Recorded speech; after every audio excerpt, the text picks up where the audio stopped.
Gushaka ni ikintu cyiza ku buryo bugaragara ndetse ni n'icyo guharanira, gusa si icyo guhukirwa niko tubwirwa.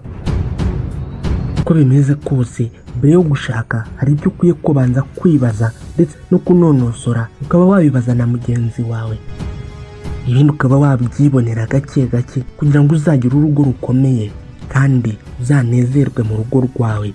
Ukwiye kumenya guhuza ibya kera n'ibiriho ubu, ugateganya n'iby'igihe kizaza, nibyo bizarema n'ubundi umuntu mwiza w'ejo hazaza. Niyo mpamvu ari byiza guharanira gushaka ariko ukabyitondera, utazahubuka maze ugasekwa ukabyicuza.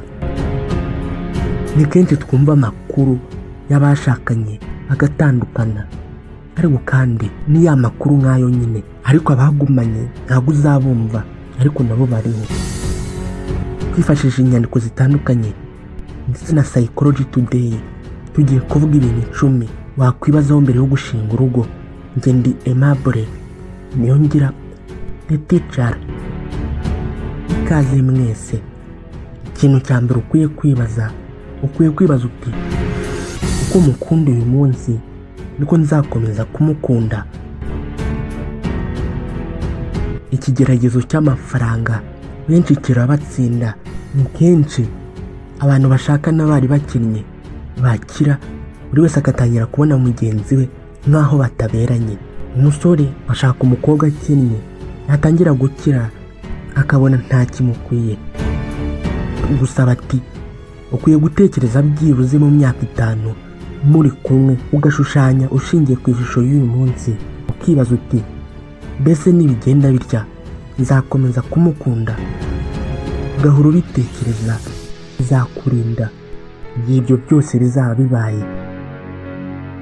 Hanyuma haba hari icyo ukeka ko mugenzi wawe yazakomeza gukora kikakubongamira, kigatuma mushwana, mukakiganiraho mukagishakira umuti. Byananirana mukaba mwatandukana hakiri kare, aho kugira ngo muzatandukane mumaze kubimenyesha ababazi bose. Icya kabiri, ukwiye kwibaza uti nidusangira icyumba bizaba bimeze bite? Abantu bose aho bava bakagera bakunda ubwisanzure bwabo, bakunda gukundwa. Muri bwa bwisanzure uba ufite uko usanzwe ufatamo ibintu, niba ugira isuku cyangwa se wandarika. Ku muntu ugira isuku abona amahoro, ari uko buri kintu cyose kiri mu mwanya wacyo. Mu gihe uwandarika, ibyo bitajya bimufata umwanya rwose anabitekerezaho, kuko we aba abona ntacyo bimutwaye. Biba byiza rero gutangira kwibaza ku muntu muzajya muhorana mufite imico itandukanye nk'iyo, ukagerageza kwakira ibyo ubona ko bizabongamira mugenzi wawe, ariko kandi ukagerageza no guhindura ibyabangamira mugenzi wawe. Ikindi kandi ni byiza kubwira mugenzi wawe uko utwaramo ibintu kugira ngo bitazamutungura agatangira kubona atari wowe yakunze. Icya gatatu, gutekereza uburyo bwo gukemura ibibazo nuko muzajya mubikemura. Gutekereza hakiri kare uburyo bwo gukemura ibibazo. Byanga bikunda ku muntu uri ku isi nta hantu azahungira ibibazo. Mube muri mu munyenga w'urukundo cyangwa mutawurimo, ibibazo biraza. Gusa itandukaniro mu buryo witwara mu bibazo. Niba muri mu munyenga w'urukundo, akenshi muba mufite uburyo muhuriyeho kandi mwumvikanaho bwo gukemura ibibazo, kandi buri wese bikamunyura. Ariko ni byiza nanone gutekereza uburyo bwo gukemura ibibazo mu gihe mwarakaranyije cyane kugira ngo mugere ku bisubizo. Bitabaye ibyo biraba imvano yo kwangana hagati yanyu. Nk'ubwo mushobora kuba musanzwe mukemura ibibazo ariko abandi batabijemo. Ni byiza gutekereza no kuba mwakwifashisha abandi mu gihe mwarakaranyije. Ibi iyo ubitekereje hakiri kare mbere y'uko ushyingirwa cyangwa mbere y'uko ushaka, bigufasha kuzagira urugo rwiza. Icya kane, gutekereza ku myororokere yanyu. Abagiye gushakana cyangwa abagiye gushyingirwa, ni byiza gutekereza ku bana bazabyara no ku muryango bazagira. Bakwiye kwibaza bati tuzabyara abana bangahe, tuzababyara mu kihe gihe, kandi nidutenguhwa tuzabyitwaramo dute, kandi nitubabyara bazarerwa gute. Ni byiza no gutekereza ku bandi bazava ahandi baza mu muryango wanyu, niba ari abakozi, niba ari abashyitsi, kugira ngo hatazagira ikintu na kimwe muri ibi byerekeranye n'umuryango wanyu muzapfa. Ibi iyo mwabitekerejeho mbere, iyo bibaye bituma hatabaho kunyuranya. N'igihe mubana mutaratekereje ku buryo bwo kororoka, ugasanga umwe ashaka guhita abyara, undi akavuga ati ntitugomba kubyara, tuzabanza tuzigamire umwana. Ibi bikaba byatuma mutandukana mu by'ukuri mutaramara n'umwaka, cyangwa se ugasanga mupfuye umukozi urera umwana. Icya gatanu, abantu bagiye gushyingirwa cyangwa kubana baba bakwiye gutekerezaho. Bakwiye kwibaza bati, mbese imiryango tuvukamo ifite uruhare ki ku mibanire yacu? Ni byiza guhora uzirikana ku burere wahawe n'umuryango wawe, ariko kandi iki gihe ugiye guhura n'undi muntu nawe warezwe n'umuryango we kandi yubaha uburere wamuhaye. Kenshi imiryango usanga itararezwe kimwe, ibyo abandi baziririza ugasanga abandi nibyo bakora. Ni byiza kubahira mugenzi wawe ibyo yamenyereye, niba ari nk'iminsi mikuru, niba ajya kurya amenyereye gusenga, ibyo ntimubipfe. Ikindi uba ukwiye gutekereza mbere y'uko ushinga urugo, uba ukwiye kumenya umwanya imiryango muvukamo ikwiye kugira ku mibanire yanyu. Hari nk'abashaka bagahita bumva bazana ababyeyi babo bakabana kubera ko babakunda. Ni byiza kubitekereza hakiri kare kugira ngo muzabana mube mwarabyumvikanyeho, bitazatuma mutandukana. Icya gatandatu, uba ukwiye kwibaza mbere yo gushyingirwa, mbese hari ibintu twahindura ku miterere yacu? Umukunzi wawe akubwira ko asinzira ari uko yumva ibintu byose byatuje, nyamara wowe usinzira ari uko uri kumva indirimbo ibintu bidatuje. Nubwo ubasha gusinzira, hamwe n'indi miterere yose uba waragize akamenyero kandi ubizi neza ko abandi bose badateye nkawe.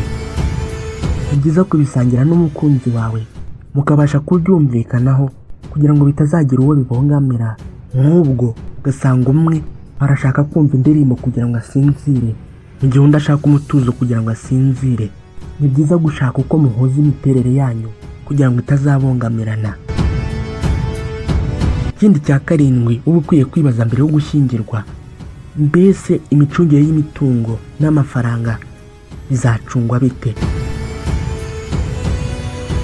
Hari umukobwa uzakubwira yuko aramutse abashije kubaka inzu atatuma umuhungu ayibamo, cyangwa umusore akavuga ngo ntiyatuza umugore mu nzu nziza keretse barayishakanye.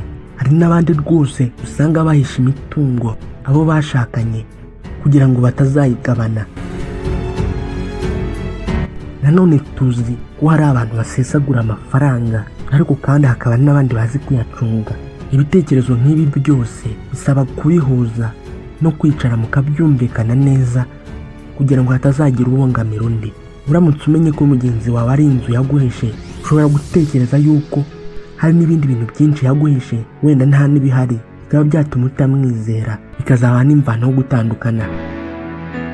Rero ni byiza gutekereza ku mitungo ndetse no ku mafaranga, kubyinjira mu rugo mukamenya kubihuza neza ndetse n'uburyo muzabicunga kugira ngo mutabongamirana.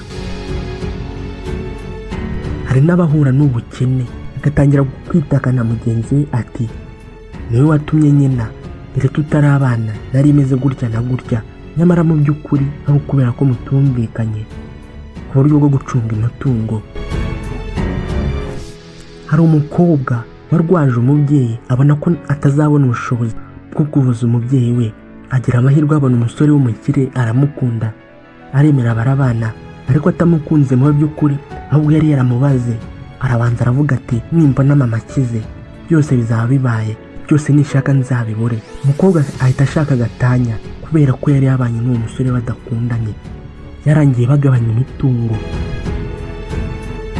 None ni byiza gutekereza ku buryo bwo kuvanga cyangwa kuvangura umutungo mu mategeko. Icya munani ukwiye gutekereza mbere yo gushinga urugo. Ukwiye kwibaza uti mbese igihe tuzaba tugikoresha gute? Hari abantu babaho udashobora gupfa amafaranga, udashobora gupfa ikindi icyo ari cyo cyose usibye igihe, ku buryo ushobora kumubeshya inshuro imwe inshuro ebyiri kubera ko utazi gucunga igihe, bikarangira gutakarije icyizere burundu. Rero ni byiza kumenya mugenzi wawe uburyo akoresha igihe, ndetse mukumvikana uburyo muzajya mucunga igihe kugira ngo mutazabongamirana. Bibaye byiza bakubwira ko mushobora no gutangira gupanga umunsi wanyu uko uzajya ugenda guhera mu gitondo kugera bwije. Nimushobora kuganira uburyo muzacunga igihe, ibi bizabafasha kuzabana neza. Cyakindi ukwiye gutekereza mbere yo gushinga urugo. Ukwiye gutekereza uti mbese imibanire yacu n'inshuti zacu izaba imeze gute nyuma yo gushyingirwa? Ntabwo umuntu muba mugiye kubana ari we nshuti yonyine wari usanzwe ufite. Hari n'abantu rwose baba bafite aba ex cyangwa se abo bigeze gukundana benshi, kandi ugasanga uburyo afatamo aba ex we utandukanye n'uko bafata. We yumva kugomeza kuba inshuti ntacyo bitwaye, nyamara wowe uba wumva kuba wahora na ex wawe ari ikizira. Mu gihe azahura n'aba ex be wowe utatinyuka guhura nabo, birumvikana ntabwo uzabyakira neza. Nukomeza kumva inkuru nk'izo bishobora kuzaba imvano yo gutandukana. Usibye n'ibyo, uburyo wari usanzwe ubanamo n'abakobwa bagenzi bawe cyangwa abasore bagenzi bawe, cyangwa bikunda hari ukuntu bizahindukaho, kuko uzaba watangiye inshingano zo kugira undi witaho. Noneho nubyara bwo bizaba ari akarusho. Ni byiza gutangira gushakira umwanya umuryango wawe, inshuti zawe, abana bawe, akazi kawe, byose ntihagire ikibongamira ikindi.